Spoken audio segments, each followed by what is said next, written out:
The wind whipped hard across the cruise deck that night, and the music almost drowned out the sound of the first slap, but 320 passengers still turned to stare.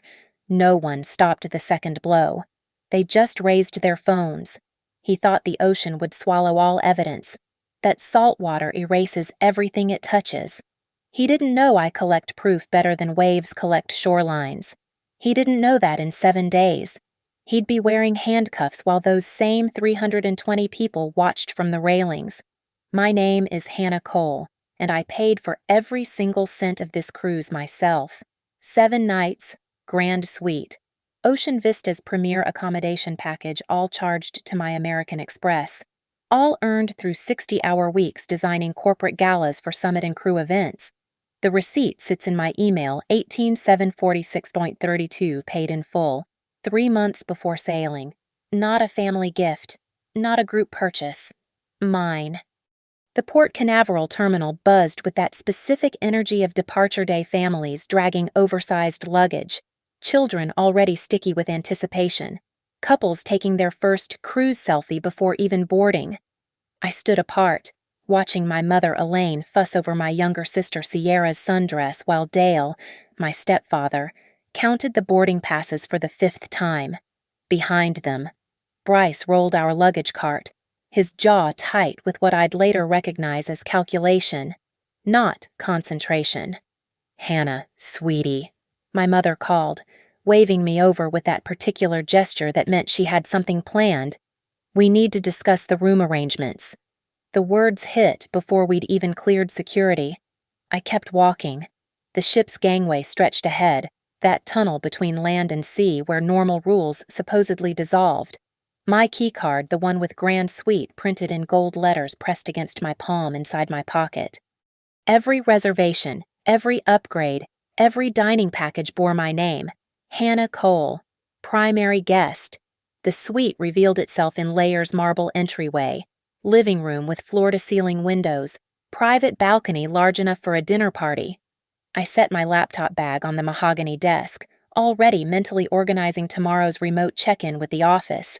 Behind me, I heard them enter Mother's sharp intake of breath, Sierra's squeal, Dale's heavy footsteps mapping the space like he was surveying property. "This is perfect for the wedding photos," Sierra announced, spinning in the living room. Her engagement ring caught the light 2 carats, Bryce's entire signing bonus, she'd told me proudly. "The balcony at sunset, can you imagine?" I could imagine. I'd specifically chosen this suite for the workspace, the quiet, the distance from the casino where Dale would inevitably spend his evenings. What I couldn't imagine was the conversation about to unfold. "Hannah." My mother's voice carried that false sweetness she reserved for public manipulations. "Dale and I have been thinking, since Sierra and Bryce just got engaged, and they're starting their lives together, it would be so meaningful if you'd let them have the suite. You understand, don't you? Family supports family."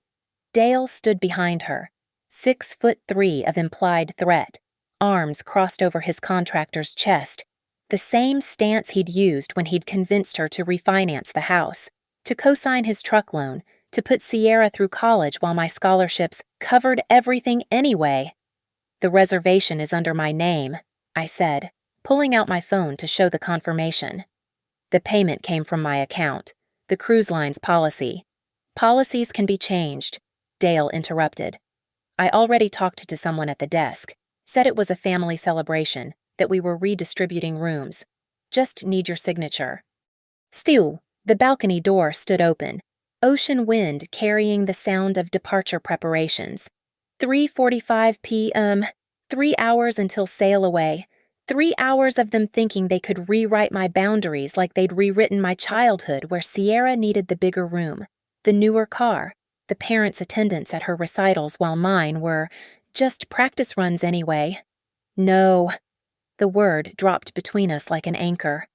"I paid for this suite, for this specific room. If you'd like to upgrade Sierra and Bryce, the desk can help you check availability. I believe there are still some junior suites on Deck 9. Sierra's face crumpled into practiced tears. Bryce's hand found her shoulder with theatrical timing. My mother's mouth opened for what I knew would be a dissertation on selfishness, on family values, on how successful people should share their fortune. I slid my keycard through the reader. The lock clicked with electronic finality. "Dinner's at 8 in the main dining room," I said. "I made reservations for all of us. Table for 5, under my name. Everything on this ship is under my name." The door closed on Dale's reddening face, on my mother's sharp Hannah Elizabeth Cole, on Sierra's sudden stop to her tears when she realized the audience was gone. Inside my suite, I stood at the window watching Port Canaveral shrink into memory. My phone buzzed with the family group chat. I'd soon mute variations of disappointment, selfishness, ruining Sierra's special moment. I set the phone aside and opened my laptop.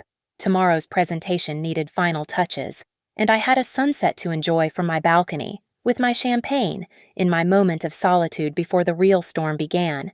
Because I knew them. This wasn't over. The lock on my door was electronic, but the grudges my family carried were analog-heavy, persistent, and always looking for a way inside. Formal night arrived on day 3, that peculiar cruise tradition where everyone pretends they're attending a gala instead of eating buffet shrimp in the middle of the Atlantic. I chose my black cocktail dress deliberately professional, elegant, with pockets deep enough for my phone and keycard. The one my mother always said made me look harsh. Deck 12 thrummed with music from the poolside band, a Caribbean fusion that seemed to give everyone permission to drink one more mojito than necessary.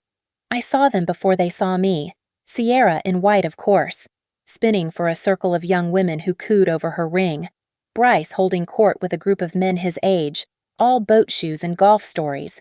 My mother held her wine glass like a prop, surveying the crowd for an audience. Dale found me by the railing. "We need to talk." His breath carried bourbon, though it was barely 9 p.m. Behind him, the party continued, the band launching into a salsa number, couples attempting to dance, phones out everywhere recording the amateur performances. "We can talk right here," I said, keeping my voice level. Public spaces had witnesses. Witnesses had phones. Phones had cameras. The suite. He moved closer, using his height the way he always did, creating a shadow. "Your mother promised it to Sierra months ago, for the engagement celebration." "My mother can't promise what isn't hers." "Everything in a family is shared. Hannah, you'd know that if you weren't so..." "So what?" The music paused between songs. In that pocket of silence, his voice carried further than he'd intended. "So fucking selfish with your money, acting like you're better than us because you have some city job. 320 passengers. I know because I counted them later, in the security footage. 320 people within viewing distance of what happened next. Give me the key card." He held out his hand like I was a child withholding a toy. "No," I said. His hand grabbed my wrist. "Give me the fucking key card." I pulled back. He held tighter.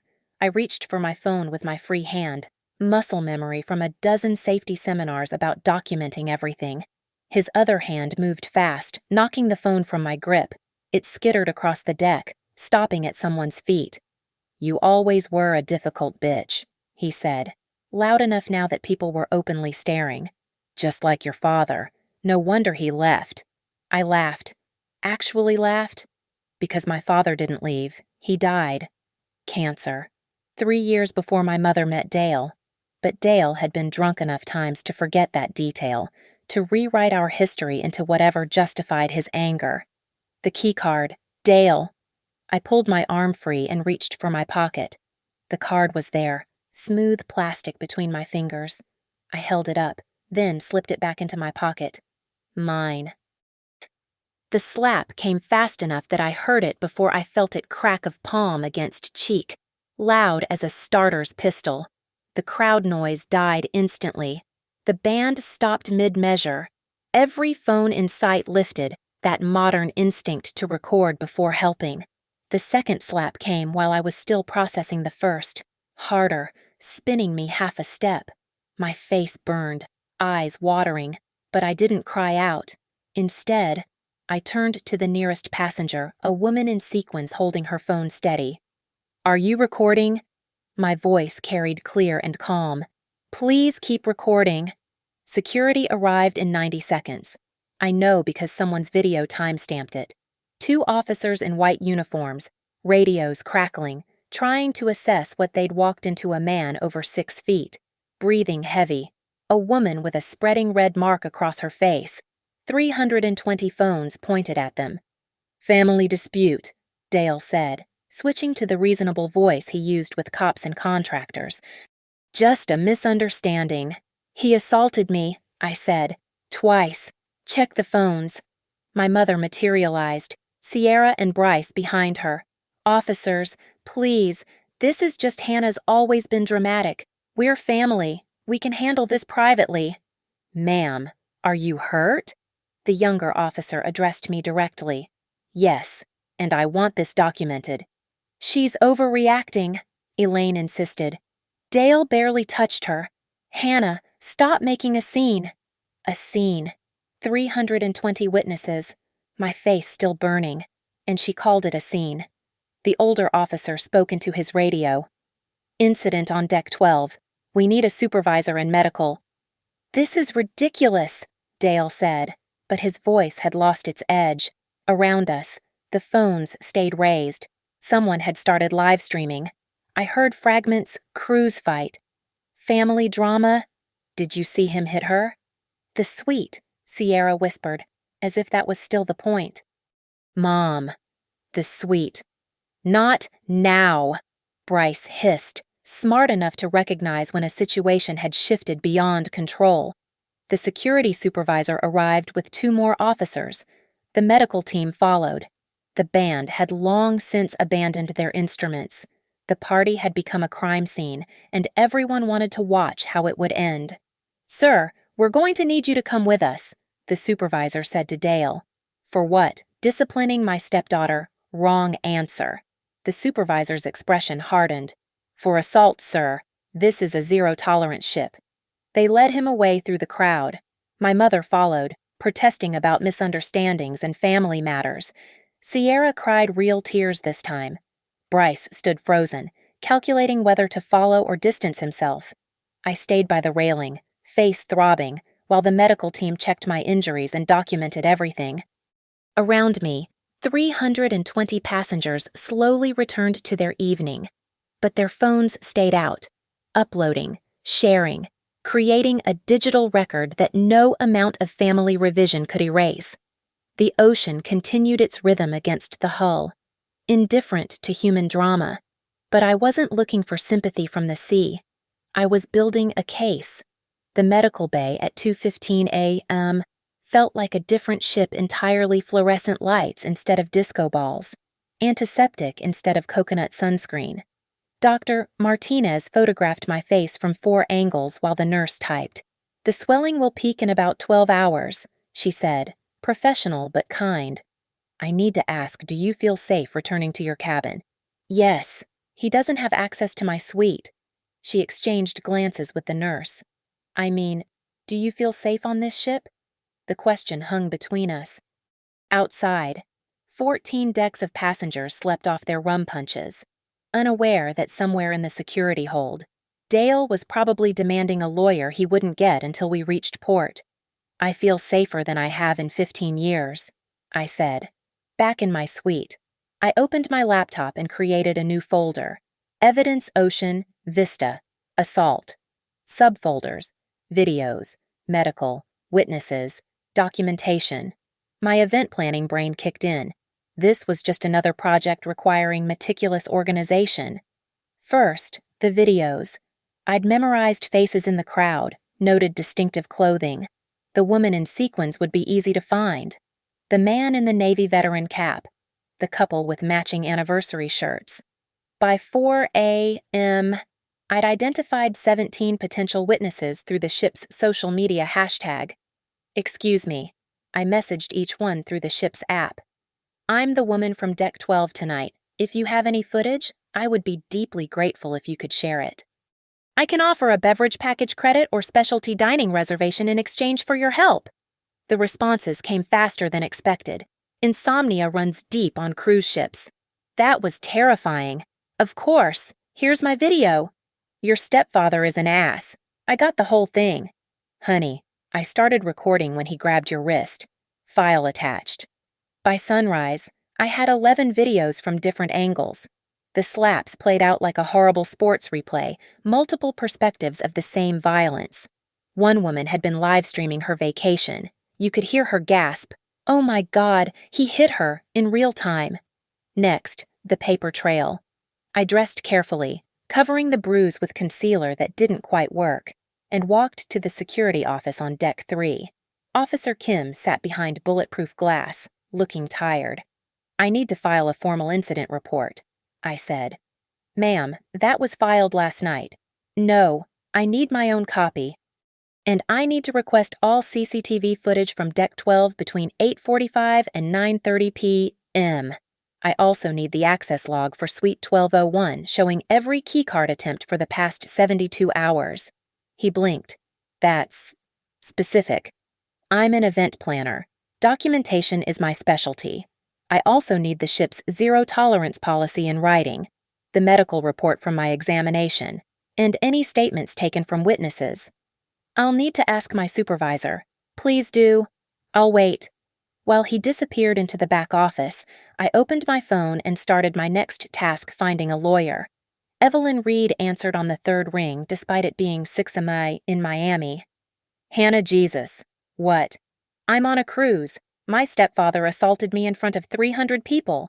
I need to know the legal implications of crimes committed in American waters." The pause told me she was switching from friend mode to lawyer mode. "How far from shore?" "We were 3 days out of Port Canaveral, heading to Nassau." "Okay, that's good. Still in U.S. jurisdiction. Tell me everything." I did, while Officer Kim returned with forms and a supervisor who looked like he'd rather be anywhere else. "Miss Cole," the supervisor said, "while we understand you're upset, these family matters—" "Assault isn't a family matter." Evelyn's voice carried through the phone speaker. "I'm Ms. Cole's attorney.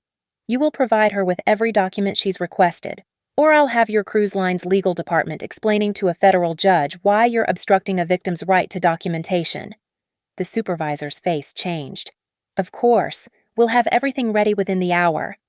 I spent that hour in the ship's business center, scanning medical photos, uploading videos to a secure cloud drive Evelyn had provided. My face had turned purple-green, a sunset bruise that no amount of makeup would hide. Good. "Let everyone see it." My phone buzzed with a text from my mother. "You've ruined everything. Sierra's engagement celebration is destroyed. Dale might lose his job if you press charges. Family doesn't do this to family." I screenshot the message and added it to the folder. Another buzz, this time from Bryce. "Couldn't we handle this privately? I know people who know people. Could make this worth your while." Screenshot, folder, evidence. By 7 a.m., I had 32 videos, 14 witness contacts, medical documentation with color photographs, CCTV footage showing Dale following me to Deck 12, and an access log showing Bryce's keycard attempting to open my suite 6 times after midnight. "Hannah," Evelyn said when I called her back, "this is enough to bury him, but you know they'll come at you harder now." I stood on my balcony, watching the sun paint the ocean gold. Somewhere below, passengers were heading to breakfast, planning their day in Nassau tomorrow, living their vacations. And somewhere else on this ship, my family was regrouping, planning their next move. "Let them come," I said. "I've got receipts." The old Hannah would have absorbed the slap, made excuses, kept the peace, but that Hannah hadn't spent 10 years building her career one event at a time, learning that every detail matters, every contract needs enforcement, every vendor requires accountability. This wasn't about a suite anymore. This was about every boundary they'd crossed, every manipulation they'd mastered, every time they'd counted on my silence. The ocean stretched endless in every direction, but I'd never felt less isolated. 320 witnesses had seen the truth. Their phones had captured what my family would try to rewrite, and I was just getting started. First Officer Alvarez had the kind of face that had never told a lie, square jaw, steel gray temples, eyes that had seen enough ocean to know when storms were coming. He sat across from me in the executive boardroom on Deck 14, reviewing my evidence folder with methodical precision. "Miss Cole," he said after 20 minutes of silence, "in 30 years at sea, I've never seen documentation this thorough. I plan events for Fortune 500 companies. If I miss a detail, someone loses millions. And your stepfather hit you because you wouldn't give him a room, a $20,000 suite that I paid for myself." He nodded slowly, then picked up his radio. "Officer Kim, please bring the incident file to the boardroom and contact Coast Guard Ops. We need to discuss jurisdiction protocols." While we waited, I pulled up Evelyn's latest email on my phone. She'd been researching maritime law all morning. "Hannah, this is gold." The Cruise Vessel Security and Safety Act of 2010 requires reporting of all crimes to the FBI and Coast Guard. Assault is mandatory reporting. The ship can't sweep this under the rug even if they wanted to. Also, since the ship is flagged in the U.S. and you're a U.S. citizen in U.S. waters, Dale can be prosecuted under federal law. Title 18, Section 113 of the U.S. Code assault within maritime and territorial jurisdiction. He's looking at up to a year in federal prison. Officer Kim arrived with a thick folder and a tablet. "Sir, we have a situation. The passenger Dale Whitaker is demanding to be released from security holding. His wife has been in the lobby for 3 hours, and there's a crowd forming." "A crowd?" Alvarez's eyebrow raised. "Other passengers, sir, the ones from last night. They seem to be supporting Miss Cole." I hadn't expected that, but then my phone buzzed with notifications from the ship's social media page. Videos of the assault had been shared hundreds of times. Comments poured in. "Saw this happen. That man is dangerous. The woman stayed so calm. Respect. Why is he not in handcuffs? Suite 1201 lady, we've got your back." Alvarez reviewed the tablet Kim handed him. "Mr. Whitaker has quite a record on board. 3 complaints from the casino for aggressive behavior, a warning from the bar for overservice, and now this." "What about my sister's fiancé?" I asked. "Bryce tried to access my room 6 times after midnight." Kim scrolled through his records. "Bryce Patterson. Yes. Here he claimed you'd given him permission to retrieve something from your suite. When the keycard didn't work, he tried to convince a maintenance worker to override the lock. I want a no-contact order," I said. "All of them. Dale, my mother, Sierra, and Bryce. For the remainder of the cruise." "That's complicated," Kim said. "They're your family. They're my assailants and accomplices."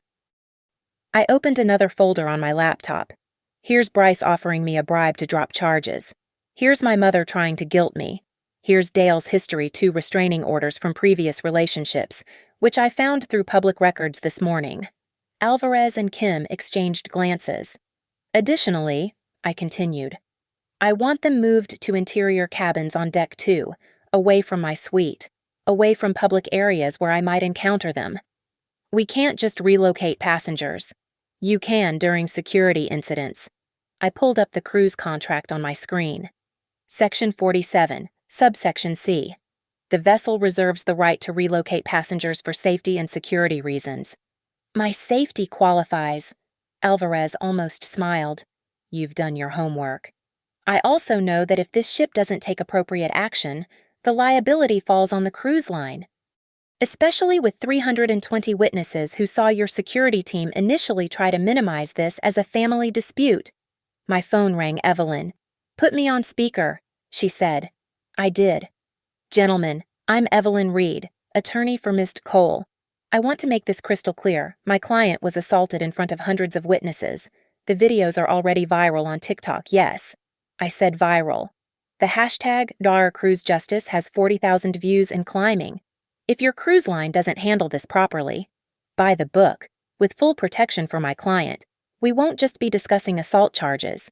We'll be discussing liability, negligence, and a public relations nightmare that will make headlines in every travel publication in the country." Alvarez straightened. Ms. Reed, we take this very seriously. Good. Then you'll implement the no-contact order immediately. You'll relocate the perpetrators. You'll maintain security holding for Mr. Whitaker until we reach Nassau, where he'll be transferred to authorities. And you'll provide Ms. Cole with a security escort if she requests one. That seems extensive. That seems like the minimum for a cruise line that wants to avoid a lawsuit that includes punitive damages for emotional distress, lost wages from trauma, and violation of the duty of care you owe passengers. The room fell silent except for the distant hum of the ship's engines. Finally, Alvarez spoke. Officer Kim, implement the no-contact order immediately. Have security relocate the Whitaker party to cabins on Deck 2. Maintain 24-hour hold on Dale Whitaker, and assign Officer Santos to be available if Ms. Cole needs escort anywhere on the ship. Yes, sir. Ms. Cole. Alvarez turned to me. We'll need you to sign formal statements. The FBI will want to interview you when we dock. I'll be ready. As we gathered the documents, Kim's radio crackled. Sir, we have a problem. Mrs. Whitaker is in the suite hallway, demanding to speak with her daughter. She's telling other passengers that Ms. Cole is mentally unstable. I pulled out my phone and started recording. Officer Kim, I'm going to return to my suite now. Please have security meet me there. Ms. Cole, maybe you should wait. No, let her defame me on camera. Let her violate the no-contact order you just implemented. Every violation is another charge, another piece of evidence, another nail in their legal coffin. Alvarez stood. I'll accompany you myself. We walked to the elevator in formation, Alvarez ahead, Kim behind, me in the middle, recording everything. The ding of each floor felt like a countdown. 14, 13, 12. The hallway was a circus. My mother stood outside my suite door, Sierra crying beside her, while a cluster of passengers watched from a safe distance. Some had their phones out. There she is, my mother announced to her audience. The daughter who's destroying her family over a room? Hannah, how could you— Mrs. Whitaker! Alvarez's voice cut through like a foghorn. You're in violation of a no-contact order. You need to leave immediately. She turned on him. This is a family matter. This is a criminal matter. Ma'am, security, escort Mrs. Whitaker and Ms. Sierra Patterson to their new accommodations on Deck 2. New accommodations. You can't. We can and we have. Mr. Patterson's belongings are also being relocated as we speak. The color drained from Sierra's face. But our balcony suite is now evidence in an ongoing investigation, I said, my voice carrying down the hallway. Every attempt to access my room, every violation of the no-contact order, every defamatory statement, it's all being documented. My mother lunged forward. Security caught her arms. You always were jealous of Sierra, she screamed as they led her away. Jealous and vindictive and— The elevator doors closed on her words. I stood in the sudden silence, aware of the watching passengers, the recording phones, the weight of finally fighting back. Ms. Cole, Alvarez said quietly, you know this is going to get worse before we dock. I thought of Dale in security holding, of federal charges waiting, of a family that had spent decades crossing my boundaries now facing their first real consequence. I'm counting on it, I said. The champagne was Perrier Jouet Grand Brut, $300 a bottle, pre-ordered for Sierra's engagement celebration and charged to my room. I discovered this at 11:30 p.m. when the sommelier knocked. Ms. Cole, your champagne delivery. I didn't order champagne. He checked his tablet. Suite 1201 Hannah Cole. 2 bottles, requested by Bryce Patterson for tonight's celebration. Should I return them? No. I signed for them. But please email me the complete order details, including who authorized the charge and when. 5 minutes later, the email confirmed what I'd suspected. Bryce had sweet-talked a new desk clerk, claimed to be planning a surprise for his sister-in-law, and added the charge to my suite account. The timestamp showed 10:47 p.m., after the no contact order, after the relocation, after everything. I called security. Officer Santos arrived within minutes. "Credit card fraud," I said, showing him the receipt. "He has no authorization to charge to my account. It's just champagne. It's theft, and violation of the no contact order, since charging my account requires interaction with my booking." While Santos documented the incident, my phone buzzed with Instagram notifications. Someone had posted a video Bryce and 3 men trying to convince maintenance to unlock my suite, just for a second, to retrieve a phantom watch. The maintenance worker stood firm, but Bryce's escalating anger was clear. The caption read, "Entitled creep trying to break into assault victim's room. Our Ocean Vista Cruises. What are you doing about this?" Then came the photos. Sierra, in my grand suite bathrobe, the one with Suite 1201 embroidered on it, posting from what looked like my private balcony. The timestamp that afternoon, while I was in meetings with security. I screen recorded everything, then called Evelyn. "They were in my room today," I said. "What, how?" "I don't know yet, but Sierra posted photos wearing my bathrobe, on my balcony, after they were relocated." Jesus. "Okay, demand a complete keycard audit. Every single entry to your room since boarding, and change your locks immediately." Santos made the call. Within 30 minutes, the audit revealed the truth housekeeping had been told. I'd requested a deep clean at 2 p.m. While I was with Alvarez, someone claiming to be me had called from a house phone. During the 40-minute cleaning window, multiple keycards accessed the room. "Your personal items?" Santos asked. I checked. My laptop was where I'd left it, but the browsing history showed searches I hadn't made: my bank, my company portal, my email. They'd tried to access everything but couldn't get past the passwords. My medication was moved, my toiletries rearranged, and my backup phone, the old one I kept for international travel, was missing. "They stole my phone." "Can you prove it was there?" I pulled up my packing list, photographed before leaving. Every item cataloged, including iPhone 11 backup, black case, in safe.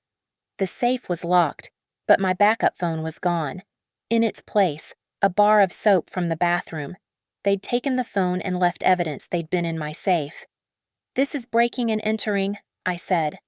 "Theft, attempted identity theft with the computer access, and conspiracy, since multiple keycards were used."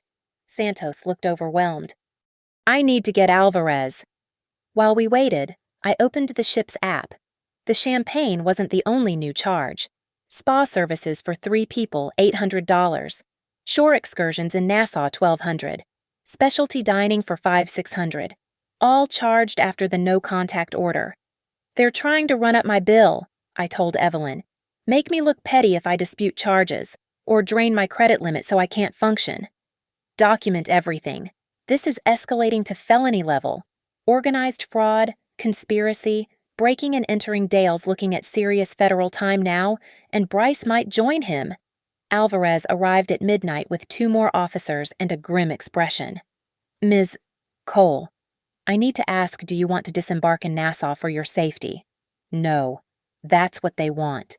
They want me gone so they can control the narrative. Then we're implementing enhanced security. Your lock is being recoded to a new system only you and security can access. Officer Santos will patrol this hallway hourly, and..." He paused.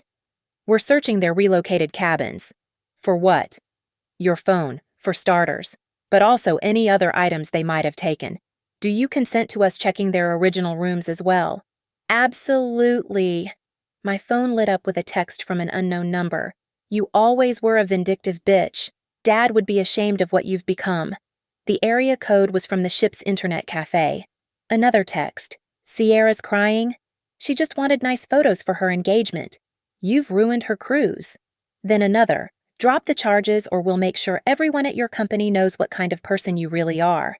I screenshot them all, noting the timestamps. 12:18, 12:19, 12:21 a.m. "They're at the internet cafe," I told Alvarez. He radioed immediately. "Security to Deck 5 Internet Cafe. Detain anyone from the Whitaker party." 10 minutes later, his radio crackled. Sir, we have Bryce Patterson. He was using Terminal 4. Should we check the history, bring him to security, add harassment and violation of no contact to his file? I sat on my suite's couch, looking at the champagne they'd tried to steal through fraud. $300 a bottle, the same price as my first car payment when I was 22, working 3 jobs to stay afloat while my mother bought Sierra designer jeans. Ms. Cole, Alvarez said, I need to be clear. When we dock at Nassau, Bahamas police will be notified. When we return to Port Canaveral, the FBI will be waiting. This is no longer just a family dispute. It never was, I said. It was always about control. They just finally got caught. He nodded. The search of their cabins found your phone. Also, 2 of your credit cards you might not have noticed missing, and a notebook with your passwords written in it, though I assume those aren't your actual passwords. Fake ones. I keep that notebook as a decoy. My real passwords are biometric or in a password manager. Smart. We also found correspondence between them planning to, he checked his notes, teach Hannah a lesson about family loyalty. The champagne bottle sweated condensation in the warm night air. Outside my window, the ocean stretched black and infinite, carrying us toward consequences my family never thought would come. Officer Alvarez, I said, I want to press full charges. Every single violation. Every single crime. That's your right. And I want the cruise line to ban them, permanently, from every ship in your fleet. He almost smiled. After this, that's already done. The ship swayed gently, a cradle rocking toward justice. Somewhere below, Bryce was being processed. Dale was spending another night in holding. My mother and Sierra were discovering that interior cabins on Deck 2 didn't have the same charm as stolen luxury. And I sat in my rightfully paid-for suite, documenting everything, building a case that would follow them long after this cruise ended. The Starlight Ballroom held 500 people on formal night, but Tuesday's salsa lesson had maybe 80 mostly retirees who treated dancing like competitive sport. I chose my spot carefully, visible from all 3 entrances, wearing a sundress that didn't hide the bruising on my face. Now, a spectacular purple-yellow that makeup couldn't touch. Hannah, dear. Margaret from Minneapolis found me first, her husband Tom trailing with their dance shoes. We saw everything on TikTok. That man should be in prison. He will be, I said, loud enough for the couple behind them to hear. The FBI meets us at port. Word traveled fast. Within minutes, a small crowd had gathered not dancing, just listening. I hadn't planned this, but Evelyn had taught me about controlling narratives. Such a shame, Margaret continued, ruining your family vacation like this. It's not ruined, I said, letting my voice carry. I'm safer now than I've been in years. My stepfather is in the ship's holding cell. My mother and sister are banned from coming near me. Sometimes removing toxic people is the best gift you can give yourself. But their family, someone said from the back. Family doesn't get a free pass to abuse you? I turned to face the voice. Family doesn't get to steal from you, assault you, or commit fraud with your credit cards. Being related doesn't mean accepting violence. The dance instructor started the music, but more people gathered around me than the dance floor. I saw phones discreetly recording. Good. My therapist back home says I should talk about it, I said. Though I had no therapist and this was pure strategy. Dale hit me because I wouldn't give him my $20,000 suite, the one I paid for. Then they broke into my room, stole my phone, tried to access my bank accounts. Gasps rippled through the crowd. The cruise line has been wonderful, I added, knowing this would reach corporate. First Officer Alvarez, the security team, they've done everything by the book, made me feel protected. A woman with a Texan accent spoke up. Honey, I was there Saturday night. Saw the whole thing. That man was drunk as a skunk, screaming at you about money. I was there too, added a man in a Navy veteran cap. Got it all on video. Already told security I'd testify if needed. Bless you both. The crowd grew. The dance instructor gave up and turned off the music.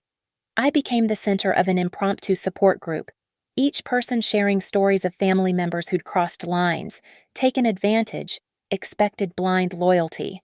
Then I saw her Sierra, hovering by the port entrance, phone raised, filming me. "There's my sister," I said calmly, pointing. "Currently violating a no-contact order by filming me. Officer Santos." Santos appeared from his position by the wall, moving toward Sierra. She fled, but not before 50 people saw her run. "You know what's sad?" I continued. "She's 28 years old, never paid her own rent, never bought her own car. Our parents gave her everything while I worked 3 jobs through college, and she still wants more." "Sounds like my brother," Tom muttered. "Still asking for loans at 60. "The entitlement," Margaret added. "It's always the ones who get the most who demand more." A younger woman, maybe 35, stepped forward. "I'm a lawyer. Corporate law, not criminal, but I know enough. You're building an airtight case, the public nature of the assault, the multiple witnesses, the attempted fraud your stepfather's looking at serious time. 2 to 5 years federal," I said. My lawyer checked. The crowd murmured approval. "Ladies and gentlemen," the cruise director's voice came over the speakers, "we're starting salsa lessons on the main floor." People started moving, but slowly, stopping to pat my shoulder, offer support, share their own stories. An elderly man pressed a business card into my hand. "Retired FBI," he said quietly. 20 years in financial crimes. That credit card fraud. That's wire fraud across state lines since we're at sea. Mandatory minimums. Your stepfather's done." I stayed for the entire lesson, dancing with strangers who'd become witnesses, allies, a jury of public opinion. Every spin past the mirrors showed my bruised face, evidence in motion. Several people filmed the dancing, catching me in the background, the victim who didn't hide, who refused shame. At 3 p.m., I returned to my suite to find an envelope under my door. Inside, a handwritten note. "Hannah, we need to talk. This has gone too far. Mom. Violation number 17 of the no contact order." I photographed it, emailed it to security and Evelyn, then called the front desk. "This is Hannah Cole, Suite 1201. My mother just violated a no contact order by sliding a note under my door. I need security to check the hallway cameras for the timestamp." "Right away, Ms. Cole." My phone buzzed with a text from my boss. "Marcus. Hannah, someone called claiming to be your sister, said you're having a mental breakdown on a cruise. Obviously didn't believe it, but wanted to check you're okay." I called him immediately. "Marcus, I'm fine. My stepfather assaulted me in front of 300 people. It's on video. He's in the ship's jail. My family is trying to retaliate because I'm pressing charges. Jesus, do you need anything legal help time off? I've got a lawyer, and I'm working from my suite. The presentation for Morrison Industries is ready." "You're working, Hannah. You were assaulted." "Work keeps me focused. Plus, I've got the best office view in the Atlantic right now." He laughed, then grew serious. "If they contact anyone else at the company, I'll handle it. And Hannah, good for you for pressing charges. Too many people let family get away with abuse." After we hung up, I opened my laptop and checked social media. The hashtag #JarCruiseJustice had exploded 200,000 views. Someone had compiled all the videos into a single thread. The comments were 90% supportive, 10% trolls saying violence was never the answer, but buried in the comments was gold. 3 crew members had anonymously confirmed that Dale had been aggressive with staff all week. A bartender said he'd been cut off twice. A casino dealer mentioned he'd thrown cards when losing. I screenshot everything, adding to my evidence folder. Santos knocked at 5 p.m. "Ms. Cole, your mother was caught on camera sliding that note. She's been formally warned that next violation means holding cell with her husband. Thank you. Also, First Officer Alvarez wants you to know Nassau Police will board tomorrow when we dock. They want to interview you. I'll be ready." As the sun set over the Atlantic, I stood on my balcony, my rightfully earned balcony, watching the ocean swallow another day. Tomorrow. We'd dock. Tomorrow. Consequences would board this ship in uniforms and badges. But tonight, I raised a glass of the champagne Bryce had tried to steal, toasting the 320 witnesses who'd refused to look away, the strangers who'd become supporters, and the woman I'd become who finally said enough. The ocean carried the sound of the evening's party, music and laughter and life continuing despite drama. And for the first time in my life, I was part of the celebration, not the sacrifice for it. Port Canaveral materialized through morning fog at 6:45 a.m. The concrete pier stretching like a finger pointing toward justice. I stood on deck 14, watching 3 police cruisers and 2 unmarked federal vehicles position themselves at the gangway's base. First Officer Alvarez appeared beside me. "Ms. Cole, they're ready for you in the conference room." The FBI agents looked younger than I'd expected, Agent Sarah Chin and Agent Marcus Williams, both crisp in Navy suits despite the Florida humidity already creeping into the ship. "Ms. Cole," Agent Chin began, "we've reviewed the preliminary files. This is one of the most documented assault cases we've seen in maritime jurisdiction." I placed my evidence binder on the table 2 inches thick, tabbed, color-coded. 320 witnesses, 47 videos from different angles, medical documentation, financial fraud evidence, breaking and entering documentation, 63 violations of the ship's no-contact order. Agent Williams whistled low. 63. My family doesn't understand boundaries. I opened to the harassment section. These are the texts from the internet cafe. These are the attempts to access my suite. This is the defamation my mother told 200 passengers I was having a psychotic break. The credit card fraud alone is serious, Chen said, reviewing the charges. $3,000 in unauthorized charges after the assault. That's wire fraud. Behind them, through the conference room windows, I could see passengers beginning to disembark, happy families rolling luggage, kids clutching cruise ship teddy bears, couples taking final selfies, normal people ending normal vacations. "We'll need to interview the perpetrators," Williams said. "They're still in holding. Dale Whitaker is in the brig." Alvarez confirmed. "Bryce Patterson is confined to quarters with security posted. The mother and sister are in their relocated cabins, also under watch." "Good. Ms. Cole, are you prepared to proceed with federal charges?" "Absolutely." A commotion outside caught our attention. The main atrium, visible through glass doors, filled with passengers, but they weren't heading to the exits. They were gathering, phones out, forming a human corridor from the elevator to the gangway. "What's happening?" Chen asked.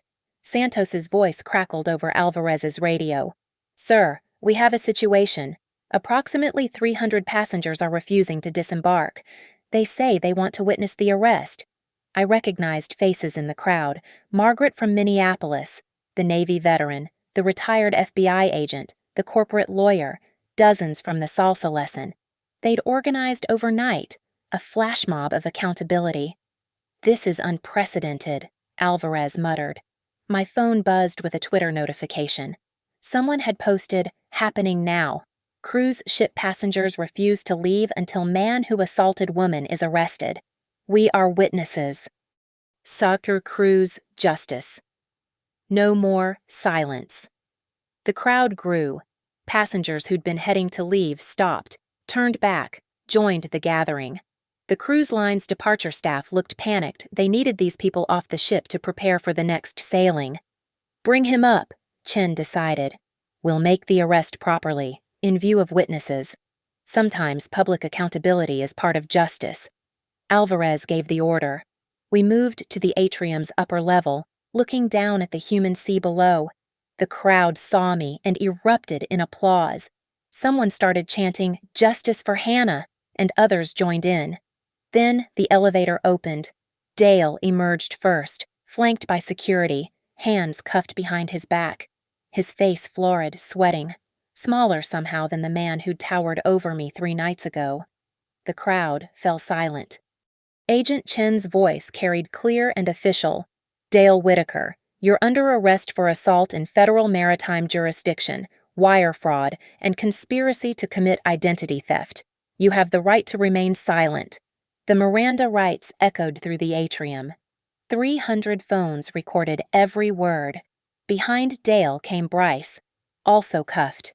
"Bryce Patterson, you're under arrest for wire fraud, breaking and entering, and conspiracy." Sierra and my mother emerged last, not cuffed but accompanied by officers. "Elaine Whitaker and Sierra Patterson," Agent Williams announced.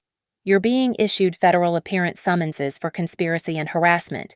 You'll be released pending court dates, but any contact with the victim will result in immediate arrest." My mother's voice cracked across the space. "Hannah, how could you do this to your family?" The crowd turned on her with a collective hiss of disapproval. "Ma'am," Chen said firmly, "you're violating the no-contact order right now. One more word and you'll be arrested too." She fell silent. The procession began Dale first, stumbling as if the handcuffs weighted him down. The crowd parted but stayed close, their phones tracking every step. Someone called out, "That's what you get for hitting women." Dale turned toward the voice, and I saw his face fully no more rage, just the dawning comprehension that his actions had consequences, that the world had seen him for what he was. Bryce followed, trying to hold his head high, but his privilege couldn't protect him from the metal on his wrists.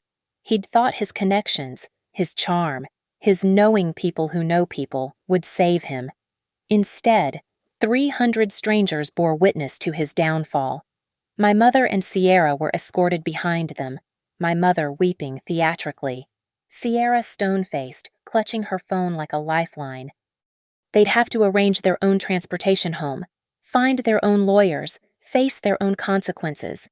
As they reached the gangway, something extraordinary happened. The passengers began to applaud, not for the arrested, but for justice itself. The sound followed my family down the ramp, a thunderous judgment they couldn't escape. "Ms. Cole," Chen said, turning back to me, "we'll need you to come to the federal building in Orlando tomorrow for formal statements." "I'll be there." She handed me her card, then paused. "Off the record. This is the most satisfying arrest I've made in years. Domestic violence usually happens in shadows. This time, the whole world was watching."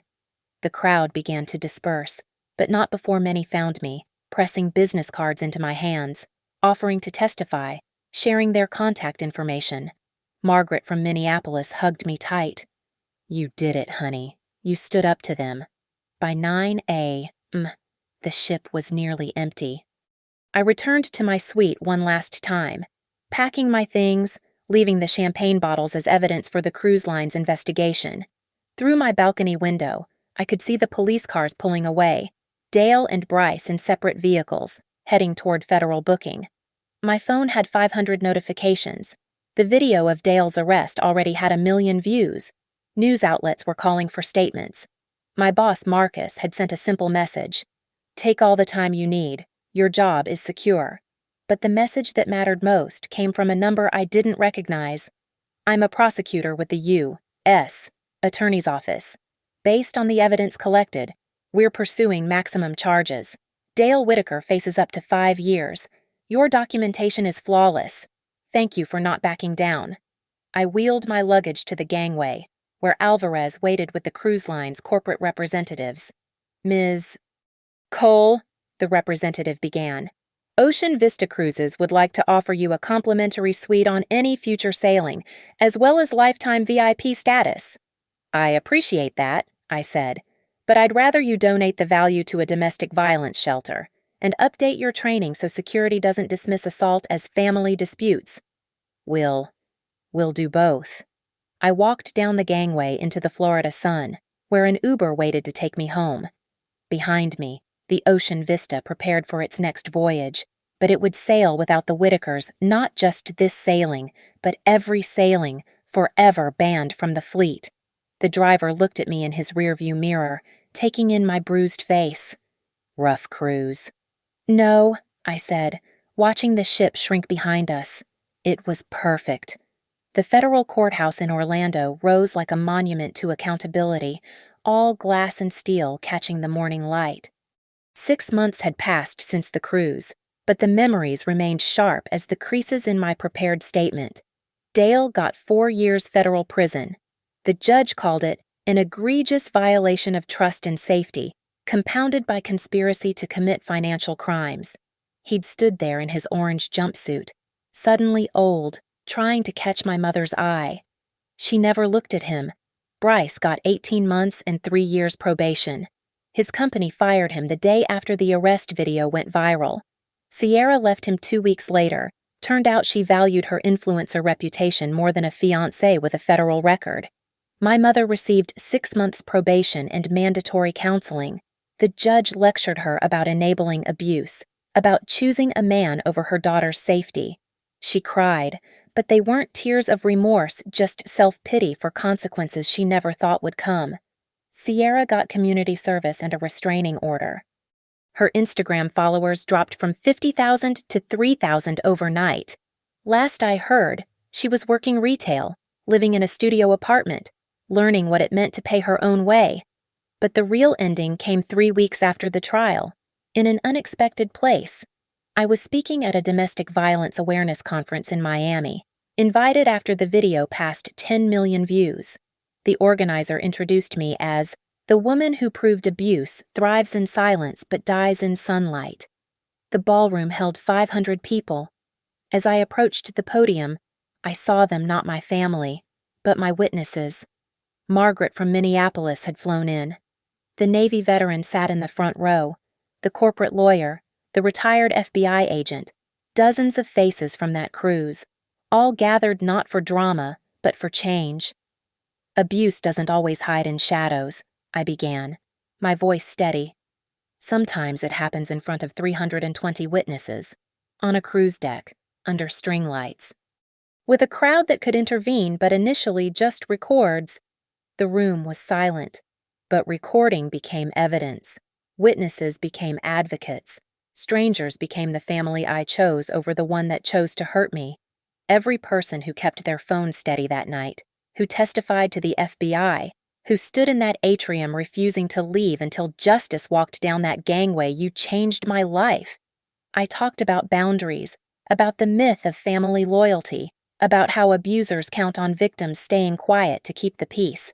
I talked about Dale's 4 years in federal prison, how he'd traded a moment of violence for years behind bars. He thought saltwater erases evidence, I said.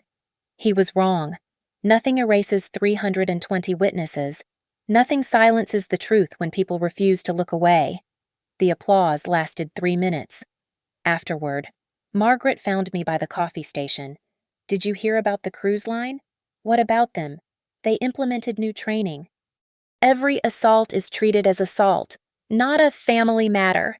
They call it the Hannah Protocol. I hadn't known. My eyes burned with unexpected tears. That evening, I stood on Miami Beach, watching cruise ships leave port for the Caribbean. The ocean vista wasn't among them different route now, but I saw its sister ship gliding past, lights twinkling like a floating city. My phone buzzed, an unknown number, but I recognized the area code, the federal prison where Dale was held. I didn't answer. There was nothing left to say. Instead, I opened my email, where 200 messages waited from women who'd seen the video, left their own abusive situations, pressed charges against their own Dales. Each story ended the same way. You showed me it was possible. The sun set over Biscayne Bay, painting the water gold to purple to black. Somewhere, my mother lived with her choices. Somewhere, Sierra learned independence. Somewhere, Dale counted days in a cell. But here, I stood free. Not just from them, but from the silence that had protected them, from the loyalty that had chained me, from the family that had never really been family at all. A couple walked past, heading toward the port terminals, luggage rolling behind them. The woman glanced at me, did a double take. "You're her," she said. From the cruise video, the one who fought back. I nodded. "Thank you," she said simply. "My sister left her husband after seeing what you did. You saved her life." They continued toward their ship, toward their vacation, toward waters that held no memory of violence. I watched them go, then turned toward my car, toward my life. toward a future where family meant chosen love, not forced loyalty, the ocean kept its rhythm against the shore, endless and indifferent. But I'd learned something that night on Deck 12. Between the first slap and the final arrest, the sea doesn't erase evidence. It carries it forward, wave after wave, until justice finds its shore. And 320 witnesses ensure it never forgets. Thank you for listening to this story. I'd love to know where in the world you're hearing this. Drop a comment below, and let's connect across the miles. If this story resonated with you, please subscribe to the channel and share your thoughts. Sometimes the most powerful stories are the ones about finding strength we didn't know we had, and choosing justice over toxic loyalty.